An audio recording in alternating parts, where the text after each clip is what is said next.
I'm not gonna hold you. This chapter, I was not expecting it. It hit me with a plot twist. First off, it's 9:56 while I'm recording this. It's late at night. I don't know. Usually they come out like around 3 a.m. and I wake up at 6, record it before I go to work, and then go to work.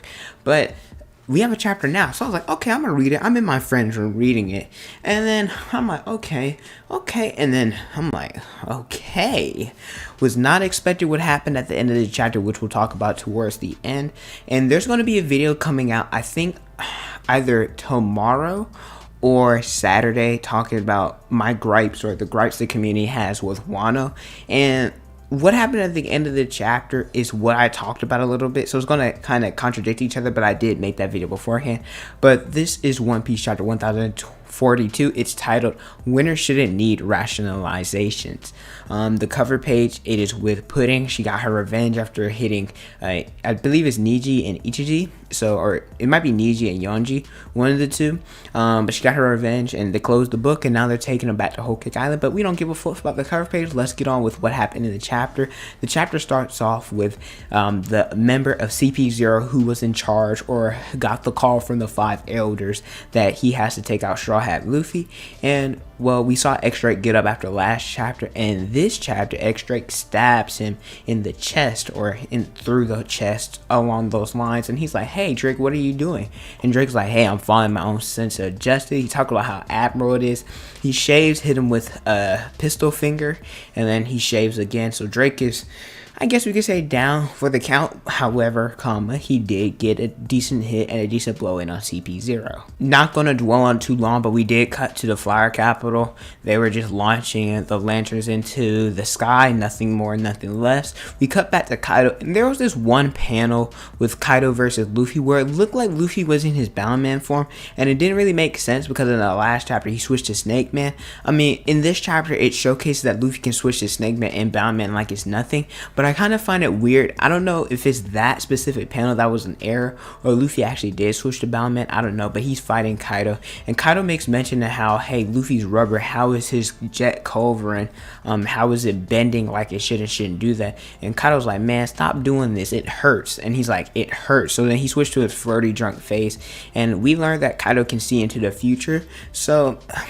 there was that one scene when Zoro, we said he speed blitzed Kaido, which he did technically, but looking back at it now, that was Kaido without using future sight. So can Zoro do it with Kaido using future sight? Probably not. Kaido is able to keep up with Gear Force, Snakeman, Luffy, who is using future sight. Kaido can use it himself. Kaido and Luffy are going back and forth. He switches to his zone form with a Sky Dragon, and he ends up biting Luffy, and he ends up swallowing him as well. And Luffy's inside, he's like, get me out of here. Kaido spits him out, and then he uses Blast Breath as soon as to inflict some damage on Luffy, and the Blast Breath is so powerful it goes through Onigashima. We see different people dodging of the Alliance and the Beast Pirates, Yamato, etc. Luffy's in that, and in order for him to avoid any damage, he has to get into Boundman, which is a more tankier form compared to Snakeman. We know Snakeman is sleek and used for speed, while Boundman is more for durability and power. And I want to make mention that Luffy is constantly, when I mean constantly,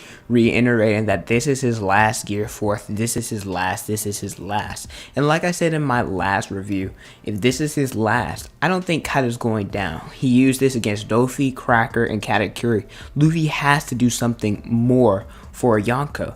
And so Luffy, he's using what he calls the Supreme Kong gun, which is basically the King Kong gun but with Conqueror's coating, so it's obviously stronger. And so he hits Kaido with a Supreme Kong gun, and what I like the dialogue is Kaido's like, man, you picked the wrong side, Straw Hat. Like, I know you're strong, but you picked the wrong side. He's talking about the samurai, the people want how the weak, they submit, and that there's people who are content with how they're living. And Luffy's like, man, I'm gonna save this country. These people are starving, they're dying. The samurai aren't weak, they're strong, and they're my friends, and he's gonna fight for them. And so Luffy, he attacks Kaido with the Supreme Kong gun. It inflicts a heavy load of damage, but Luffy, he's at his limit, and it's still not enough. But he believes if he can get one final shot in, that'll be enough to take down Kaido. And I don't think that in the manga version, the King Kong gun clash with the Thunder Bagua, I don't think that was in the manga. I believe it was just Kaido. He speed blitzed Luffy with a Thunder Bagua. And here, this reminds me more of the anime version where they traded blows.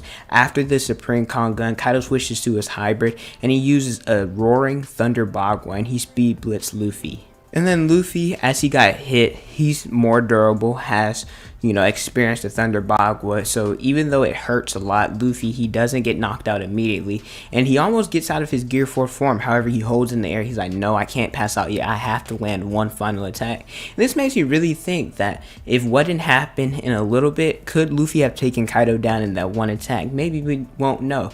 Because as soon as Luffy's charging up another Supreme Kong gun, Kaido another Thunder Bagua, the member of CP0 shows up, shaves, uses Iron Body. I don't really know what happened, if he used Iron Body on Luffy or Iron Body on himself for like the drawbacks of the attacks that Kaido's about to do. But he gets in the way, Luffy gets distracted, and this is similar to, we see it on the side, how Odin, he was distracted in their climax of their fight between Kaido and Odin, how, seeing Momonosuke, it distracted Odin, and Kaido got a free shot in. CP0 showing up distracted Luffy in the fight, and Kaido got a Thunder Bagua on Luffy's head. Luffy looks like he's going unconscious. CP0 did something, and Kaido, he doesn't get the glory that what we've experienced, because the only two fights that we've seen when Kaido is getting pushed to his limits, it's a slugfest, is that it's been interrupted. So that kind of sucks. I don't really understand why, I know why CP0 did, they were ordered, but realistically, how strong is that ninja to get stabbed, make it all the way up to the rooftop that quick, and interrupt that fight? So I want to know what's going to happen. I was not expecting that twist. Is Luffy going to get captured here? Is Kaido going to hit CP0? Are they going to clash? Is it going to be CP0 versus Luffy and Kaido? Because remember when that Katakuri Flampe thing happened? When Katakuri, he stabbed himself because of what happened? Maybe Kaido takes damage, and they finish the fight then and there. I don't know. But I really want to see what happens. Is Luffy going to get captured? Will Zoro or Sanji or somebody else help since the fight was interrupted? This is what I've been waiting for in Wano. It looked like everything was going the Alliance way, and then here CP0 comes in and ruins that and makes Luffy take a critical blow where the last attack made him almost come out of Gear 4.